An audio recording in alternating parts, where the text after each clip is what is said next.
یہ کہانی ہے ایک باپ کے خواب کی اور اس خواب کو حقیقت بنانے والے بیٹوں کی۔ کہانی کا آغاز ہوتا ہے 13ویں صدی سے، جب عثمان غازی اپنی آنکھوں میں ایک خواب لیے اس دنیا سے رخصت ہوئے۔ ان کا خواب یہ تھا کہ ترک قوم ایک دن اسلام کا پرچم یورپ کی فصیلوں تک لے جائے گی۔ یہ خواب انہوں نے اپنے بیٹے اورحان غازی کے دل میں چھوڑا۔ اورحان غازی نے یہ خواب سینے سے لگایا۔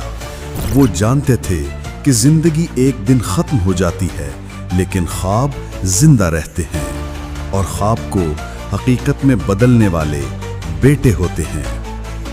اورحان غازی کے بڑے بیٹے کا نام تھا سلیمان پاشا۔ وہ جواں مردی اور بہادری میں سب سے آگے تھے۔ سن 1352 میں ایک زلزلہ آیا۔ بازنطینی قلعہ گلی پلی کی دیواریں ٹوٹ گئیں۔ سلیمان پاشا نے موقع دیکھا اور اپنے ترک سپاہیوں کے ساتھ یورپ کا پہلا قلعہ فتح کر لیا۔ یہ صرف ایک قلعہ نہیں تھا، بلکہ یورپ کا دروازہ تھا۔ اس دن اورحان غازی نے اپنے بیٹے کو دعا دی اور کہا، بیٹے، تم نے باپ کے خواب کو حقیقت کا پہلا قدم دے دیا ہے۔ مگر تقدیر نے سخت امتحان لیا۔ 1357 میں شکار کے دوران سلیمان پاشا گھوڑے سے گر گئے اور دنیا سے رخصت ہو گئے۔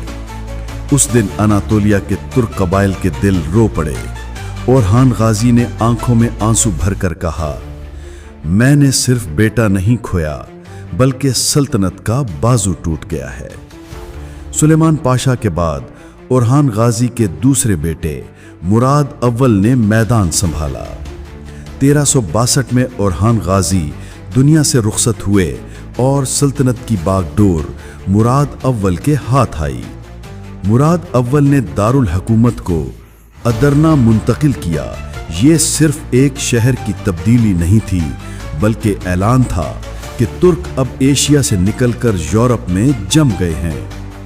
انہوں نے سربیا، بلغاریہ اور بوسنیا کے میدانوں میں عیسائی لشکروں کو پے در پے شکست دی، اور پھر آیا 1379 کا دن، کوسوو کی جنگ، جہاں مراد اول نے تاریخ رقم کی، دشمن کی زبردست فوج کو شکست دی، لیکن آخر میں وہ خود شہادت کے رتبے پر فائز ہو گئے۔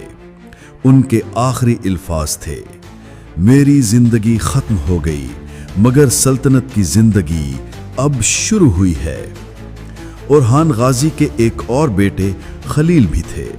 وہ زیادہ تر فوجی محاذ پر نہیں، بلکہ باپ کے قریب رہ کر سیاسی اور داخلی امور میں شریک رہے۔ ان کا کردار چھپا ہوا ضرور ہے، مگر سلطنت کے استحکام میں ان کا ہاتھ بھی شامل تھا۔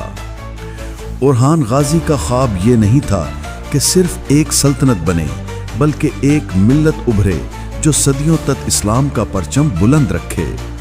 ان کے بیٹوں نے اپنے اپنے انداز میں اس خواب کو حقیقت بنایا۔ سلیمان پاشا نے یورپ کے دروازے کھولے، مراد اول نے سلطنت کو طاقت بخشی اور شہادت کا تاج پایا، خلیل نے اندرونی استحکام قائم رکھا۔ یہی سلسلہ آگے بڑھتا ہے، نسل در نسل قربانیوں اور فتوحات کے ساتھ، اور ایک دن یہی خواب سلطان محمد فاتح کے ہاتھوں قسطنطنیہ کی فصیلوں کو گرا دیتا ہے۔